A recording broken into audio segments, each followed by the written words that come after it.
Prototypes around him, but up towards the timing line they go. The clock starts now, 45 minutes underway.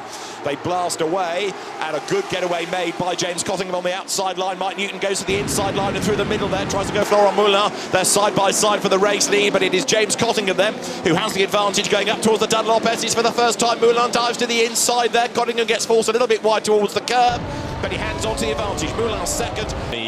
Those prototypes off at the front there, and Cottingham. It's just wonderful to see these cars out on track. Fantastic. The first of those two, a car exported in the day to Brazil. Still has that branding on from the race that competed in. 7 car. Who's in that 27 to start? 37. No, sorry. 27 is Nicholas Ditting. Yeah. As now for second place, the battle is on again between Lynn and the second of the Dallaras there, Florent MOULIN. James Cottingham getting away, but MOULIN gets up the inside line as they go down the Mulsanne straight. James Cottingham it is then in the advantage at the moment, and just in the nick of time before they get to the yellow flag zone, MOULIN goes second at the expense of Lynn.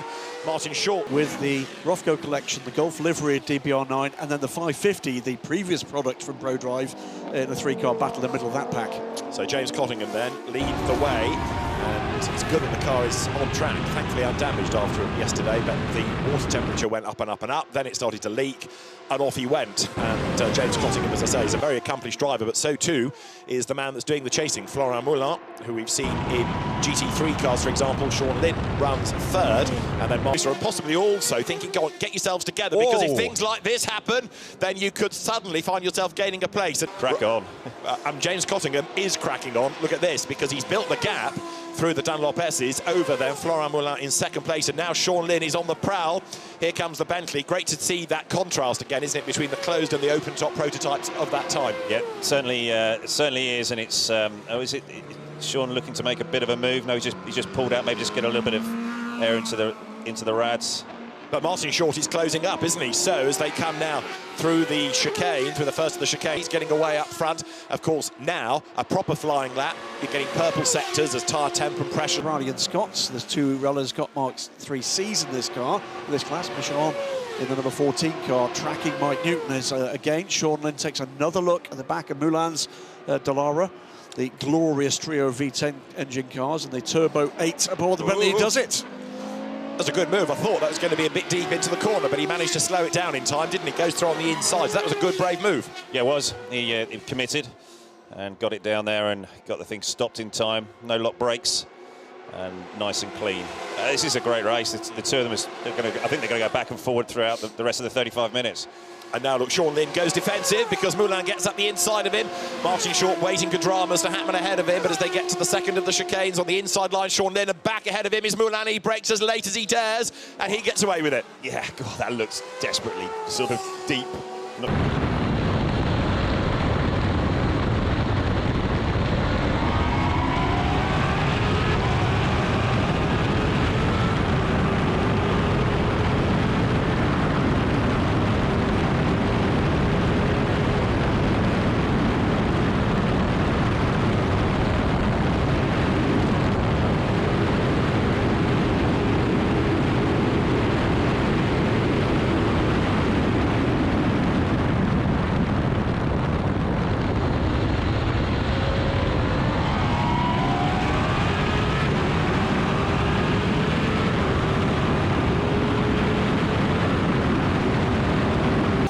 Kept it all together. He's not got a great run off though. I think Sean's going to get him back here.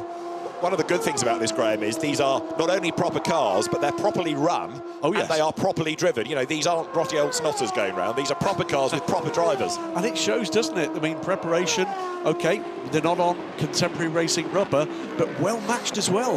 These guys are pushing and pushing hard. It's great to see it. So James Cottingham still leads the way, determined to avenge yesterday's defeat when he had that water leak. So he's 1.8 seconds to the good. Martin Short is almost there, but he needs these two to hold one another up. And at the moment, although they're trading places, they're not really holding each other up. They're not losing much time. No, and MOULIN is really committed on the brakes. And you can see that the car's moving quite a lot in the brake zones. So, yeah, he's fighting. He's really fighting. Ooh, another bit of a look there from Sean. Yes. Shows the nose of the Bentley, just tries to unsettle Florent MOULIN a little bit. Martin Short is there in 4th place. 5th still is Dario Franchitti. 6th is Manu Carlisle. 7th, Eric Ellery. 8th, is Mike Newton. In 9th place at the moment is Xavier Micheron, and then to round out the top 10 is the Riley and Scott of Richard Cook. So you're looking here at the fight that's on for 2nd place, Moulin versus Lynn. Now, bearing in mind we've got the pit stops to factor into all of this as well, so the order is going to shuffle during that mid part of the race. It was good to see that Martin Short still pressing on. He's got purple sector in that middle sector, and he's staying in touch with that. Again, of a time. Right, Moulin still hanging on to his 2nd place. He's gapped Sean Lynn a little, and Martin Short's last lap was comparable, but not quicker. So he's there or thereabouts. James Cottingham's advantage is 3.8 seconds at the moment as they come down through the chicane. Well, 2nd, 3rd and 4th, their last lap times were all within 1/10 of a second of one another. So, well, that's Paul Daniels' Porsche, I fear, getting in the way. I mean, OK, holding its line. Trouble was the line was not the best for the back Porsches. Tiger Osman. Those 911 GT2s really were the cornerstone of the BPR Global GT Series. Jürgen Barth knew exactly what was required and got Porsche to build a car, flooded the privateer market, and a series was born, and look what's happened to GT racing. And actually, it was in those cars that one of the stalwarts of the Le Mans 24 Hours and the ACO platform was born with Proton competition back in the very late 90s. I think they've still got a couple of their cars from back in the day. So Florent Moulin in the PlayStation colours on the Dallara comes through. The Bentley's in for its stop. The Riley and Scott of Jean-Marie Muller as the engine cover off. In comes Moulin then, so the 2nd place car bails for the pit lane. So Cottingham versus Short now. Martin Short promoted for the moment up into 2nd. Yes, indeed. Another great shots from overhead as the Chrysler entered kart run period. Comes along, slips into pit lane behind the delayed Bilby. Quick drink. Murray, isn't it, who started in that car? And there is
Florent MOULin here is set for third, and he is going very slowly. Very slowly. And he might not get third. No. He's in trouble. He's limping to the line, that is for sure. And it's going to be Xavier Micheron, who, if he's close enough, might mug him at the end. Moulin's just got enough pace to get it home, so he will hang on to third place, but it's a troubled third. I think we've mentioned during the course of it that Heiko Osman was given a penalty for a pit lane drama, and so also Lee Maxted Page. But James